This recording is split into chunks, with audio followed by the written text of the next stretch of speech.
Hello everyone, hello बच्चों, welcome to ATP star Kota. बच्चों JEE advance 2023 हो चुका है और होपिंग दैट आप सभी का अच्छा गया होगा। बाकी इस समय सबसे बड़ा डिलेमा जो है बच्चों को, एक तो ये है कि सर कट ऑफ बढ़ने वाला है या घटने वाला है, इसके लेके सर बहुत सारे स्पेकुलेशंस भी होते हैं। सेकंड अगर हम बात करें तो वो ये होती है कि कितने मार्क्स पे क्या रैंक आएगी, क्योंकि उसी के बेसिस पे हमें डिसाइड करना होता है कि कौन से कॉलेज में हम जा सकते हैं। सारी प्लानिंग उसी के हिसाब से रहती है।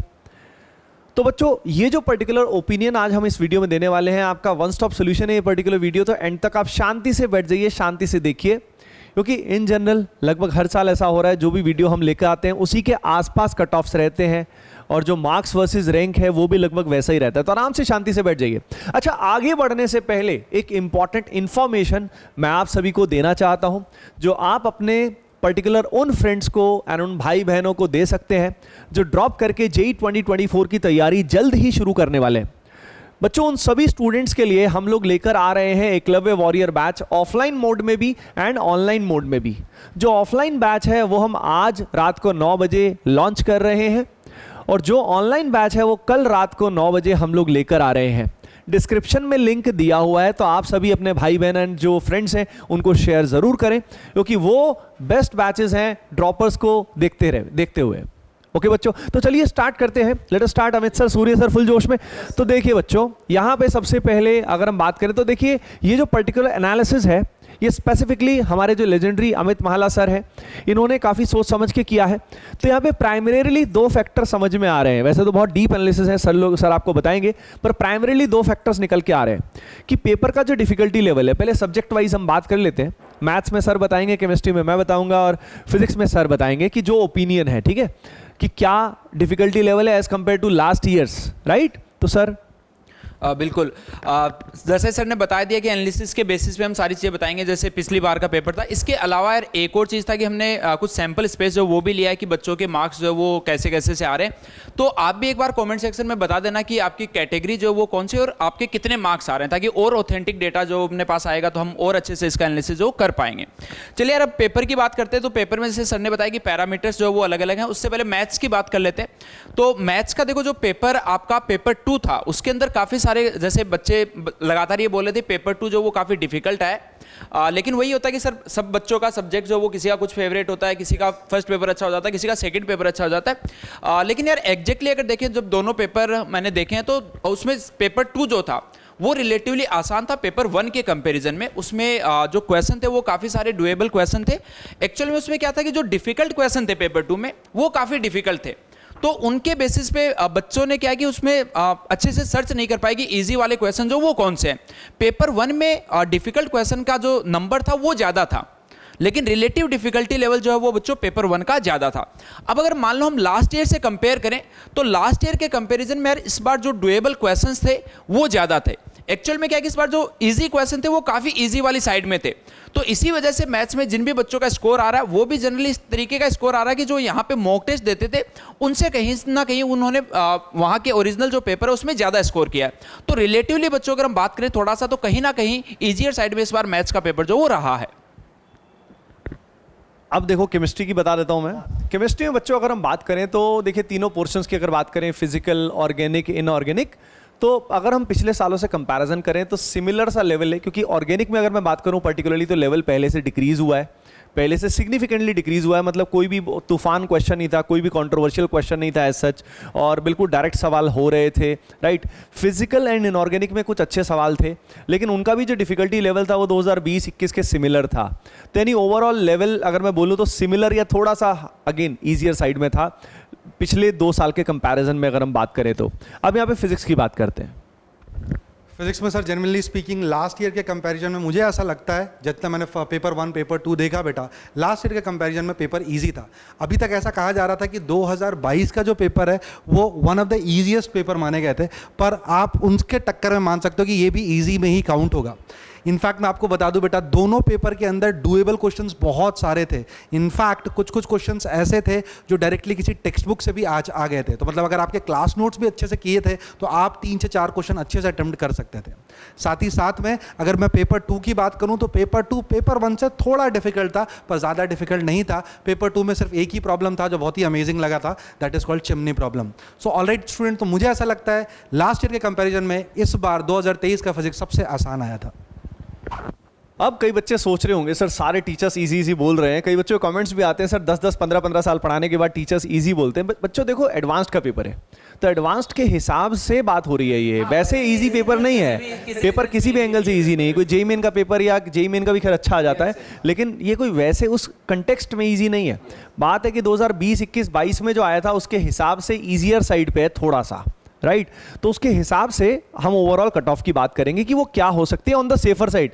अगर कट ऑफ उससे कम रहती है तो बहुत बढ़िया, आपके लिए बहुत अच्छा रहेगा, लेकिन सेफर साइड पे जो रहेगा सेफ स्कोर वो हम आपको बताने वाले हैं। मैं यहाँ पे एक और पॉइंट ऐड करूंगा, हर एक स्टूडेंट का तीनों सब्जेक्ट समान रूप से नहीं होता है जेईई एडवांस के लिए, ये भी जानना आपके लिए बहुत जरूरी है। हर एक स्टूडेंट तीनों सब्जेक्ट में समान रूप से स्कोर नहीं करता है। तो हो सकता है किसी स्टूडेंट के लिए फिजिक्स हल्की सी डिफिकल्ट लगी हो, केमिस्ट्री हल्की सी आसान लगी हो बेटा, क्योंकि वो केमिस्ट्री पे ज़्यादा फोकस रहा और मैथ्स पे ज़्यादा फोकस रहा हो।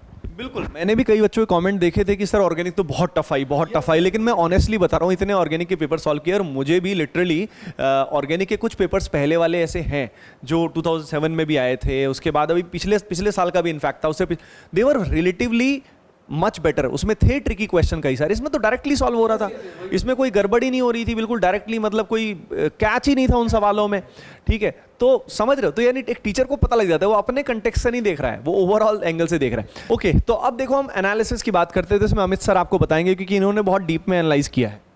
बिल्कुल, जैसे कि हम यार डिफिकल्टी लेवल अभी हमने डिस्कस किया फिजिक्स, केमिस्ट्री, मैथ्स का, एक वो तो पैरामीटर है ही जो हम आपको अभी बताएंगे, मार्क्स वर्सेस रैंक प्लस में कट ऑफ। इसके अलावा जो पेपर को थोड़ा सा और इजी बना देता है लास्ट ईयर के कंपैरिजन में, वो कुछ पैरामीटर्स मैं आपको बता देता हूं। जैसे यार यहाँ पे आप देख पा रहे हो कि दोनों पेपर में मिला के जो मल्टीपल करेक्ट क्वेश्चन है वो 3+3 6 क्वेश्चन हैं, सिर्फ और सिर्फ 6 क्वेश्चन मल्टीपल करेक्ट के पूछे गए। ऑब्वियस सी बात है क्योंकि मल्टीपल करेक्ट में नेगेटिव मार्किंग जो वो भी ज्यादा होती है, तो पिछले साल के कंपैरिजन में ये जो नंबर है वो काफी ज्यादा कम हो चुका है। पिछले साल आई थिंक टोटल 12 या फिर 14 क्वेश्चन जो थे वो मल्टीपल करेक्ट के थे, तो इस वजह से पेपर थोड़ा सा और इजियर साइड में आ गया। इसके अलावा जो नेगेटिव मार्किंग है वो आप यहाँ पे देख सकते हो कि नेगेटिव टोटल यहाँ पे पेपर 2 जो था उसमें हर एक सब्जेक्ट में 17 क्वेश्चन थे, जिसके अंदर बच्चों 10 क्वेश्चन जो थे उनके अंदर कोई नेगेटिव मार्किंग नहीं थी। पेपर 1 में भी आप देख सकते हो कि 6 जो इंटीजर्स हैं उनके अंदर भी नेगेटिव मार्किंग नहीं है। इसका मतलब जो नंबर ऑफ क्वेश्चन है जिनके अंदर नेगेटिव मार्किंग नहीं है वो भी इस बार इंक्रीज हुए हैं। अगर हम टोटल प्रोपोर्शन में देखें तो उसमें क्या होता है कि सर जब नेगेटिव मार्किंग नहीं होती तो बच्चा थोड़ा अगर उसको कंफ्यूजन भी होता है कहीं ना कहीं तो वो उसको मार्क कर देता है, अगर मान लो कि उसमें नेगेटिव मार्किंग नहीं है। तो ये एक और बेनिफिट जो वो आपको यहां पर मिला है। तो ये जो 3 पैरामीटर हमने बताए कि भाई एमसीक्यू जो है वो उनका नंबर कम हुआ है क्योंकि उनको अटेम्प्ट करना ऑब्वियसली बात है डिफिकल्ट होता है एमसीक्यूज को। इसके अलावा सेकंड हमने सब्जेक्ट वाइज डिफिकल्टी लेवल जो वो डिस्कस किया, और इसके अलावा नॉन नेगेटिव मार्किंग वाले क्वेश्चंस का हमने डिस्कशन किया। इसके बेसिस पे यार ये अभी देखो आप 2019, 20, 21 और 22 इनका यहां पर आप देख सकते हो कि यहां पर ईयर वाइज हमने कट ऑफ जो यहां पर बता रखी है, और जो टोटल मार्क्स हैं वो 21, 22 और इस बार जो 23 का पेपर हुआ है 360 मार्क्स के हैं। तो यहां पर अगर हम मान लो पेपर के लेवल का कंपैरिजन करें तो कहीं ना कहीं आप 2021 का जो पेपर था उसके सिमिलर मान सकते हो, उनके बिल्कुल सिमिलर टाइप का पेपर आया है। तो इसके बेसिस पे बच्चों ये 2023 जो है उसकी कट ऑफ हमने जो यहां पर अज्यूम की वो ये वाली है। अब अगेन जैसा सर ने पहले ही बता दिया था कि इसमें काफी बच्चों को लगेगा कि जिनका पेपर थोड़ा सा अच्छा नहीं हुआ उनको लगा कि इतनी कट ऑफ थोड़ी जा सकती है। ये इतनी नहीं है बेटा, 67 जो मार्क्स हैं वो ओनली 18.61% है, बट ये अगेन मैक्सिमम साइड में है। अगर मान लो कि इतने आपके आ रहे हैं इसका मतलब आप बिल्कुल सेफ साइड में हो सकता है कि यही कट ऑफ जो वो 64 या फिर 65 मार्क्स तक जो वो भी चली जाए, लेकिन अगर इतने मार्क्स आपके जनरल कैटेगरी में आ रहे हैं इसका मतलब बिल्कुल आप 100% जो इसके अंदर इसका क्वालिफाई जो जे एडवांस के लिए कर जाओगे। तो ये आप ओबीसी के लिए देख रहे हो वही 61 मार्क्स तक जाएगी, और ओबीसी और जनरल ईडब्ल्यूएस की जो है कट ऑफ वो हमेशा सेम रहती है। इसी के बेसिस पे बच्चों यहां पर भी ये सेम रहने वाले, और एससी और एसटी कैटेगरी का जो बच्चा है उसके लिए ये मार्क्स जो वो 35 मार्क्स हो जाएंगे, जो कि अराउंड 9.7% के आसपास बच्चों बनता है।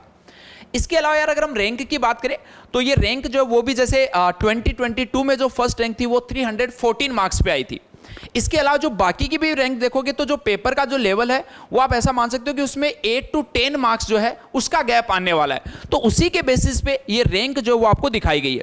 तो ये सारी का आप स्क्रीनशॉट ले सकते हो। इसके अलावा जो ये पूरी सेशन की पीडीएफ है वो भी हम टेलीग्राम ग्रुप जो उस पर भी यार डाल देंगे, तो उसका भी लिंक यहाँ पे नीचे डिस्क्रिप्शन में दिया हुआ है, तो उसको भी जल्द से जल्द ज्वाइन कर लेना, क्योंकि वहाँ पे जो भी अपडेट आएगा आपका रिजल्ट का, ये सारी चीज़ें वो भी हम वहाँ पे आपके लिए सबसे पहले लेके आएंगे। तो देखो बच्चों, सर ने आपको पूरा इन डेप्थ एनालिसिस तो बता दिया है, और मार्क्स वर्सेस रैंक जो है इसका स्क्रीनशॉट भी आप ले सकते हैं, बाकी टेलीग्राम पे भी हम इसका लिंक डाल देंगे, है ना बच्चों। तो यहाँ पे आप देख सकते हैं कि किस तरीके से रैंक के हिसाब से और मार्क्स के हिसाब से चेंजेस आ रहे हैं। आप में से कई सारे स्टूडेंट्स हैं जो 120 130 के आसपास स्कोर कर रहे हैं, 140 क्या स्कोर कर रहे हैं सर ने ही बोला, वो आप कॉमेंट सेक्शन में जरूर बताओ, और आपको सब्जेक्ट वाइज कैसा लगा। अब मैं एक बात आपको क्लियरली बताना चाहता हूँ कि जैसे ये जो पर्टिकुलर कट ऑफ है 18.6% के आसपास जो हम बात कर रहे हैं, एक्चुअली ऑनेस्टली बताऊँ ना तो it can go up to 20-21% as well, 20-21 भी जा सकता है, ठीक है। हाँ, तो इसलिए और एक्यूरेट हो जाएगा, तो इसलिए कमेंट सेक्शन में सभी के सभी बच्चे जरूर बताएं कि आपका क्या बन रहा है, किस तरह का आपको डिफिकल्टी लेवल ओवरऑल लगा है, राइट। क्योंकि अगर हम देखें तो रिसेंटली जो कट ऑफ डाउन गया है ना, ये लास्ट के 3 साल में गया है ना, 2020 में, 2021 में, 2022 में ही कम गया है, उससे पहले 25% के आसपास रहता था। 2019 का जो पेपर था उस तरीके का पेपर, यस, तो इसलिए इट इज पॉसिबल। लेकिन एक और फैक्टर सर इसके अंदर आ रहा है कि जो नंबर ऑफ सीट्स हैं वो आईआईटीज में स्लाइटली इंक्रीज भी हुई हैं, तो there are many factors, considering that हो सकता है 20-21-22% तक भी चला जाए। लेकिन ये मान लो इसके आसपास तो लाइक मतलब जाने के बहुत हाई चांसेस हैं, इससे तो कम जाने के चांसेस लगभग नहीं के बराबर है, ठीक है।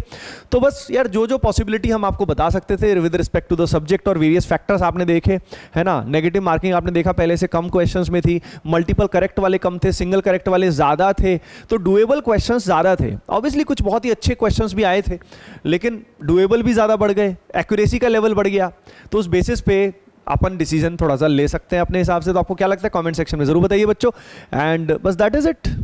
और इसके अलावा यार देखो, जैसे कि मतलब ये मार्क्स वर्सेज ये जो भी है रैंक कट ऑफ, ये लाने का पर्पस बेसिकली क्या होता है कि जैसे रिजल्ट अभी आने में थोड़ा सा टाइम लगेगा, तो इससे अगर मान लो कि सिग्निफिकेंटली मार्क्स अगर मान लो किसी बच्चे के कम आ रहे हैं और वो अगर प्लान कर रहा है, तो वो फिर अपना ड्रॉप अभी से लेके अपनी जर्नी स्टार्ट करे। इसमें ऐसा बिल्कुल मत सोचना कि यार हमारा बैच आ रहा है इसलिए हम ये सारी चीज़ें जो आपको बता रहे हैं, क्योंकि आपको अगर मान लो कि आपने सोच ही रखा है कि आपको अगर मान लो कि एक अच्छी कॉलेज, अच्छी आईआईटी नहीं मिलती है, तो आप दोबारा से उसकी प्रिपरेशन करोगे, तो फिर उसके लिए आप जितना जल्दी स्टार्ट करोगे उतना ज़्यादा बेनिफिट जो वो आपको होगा इसमें।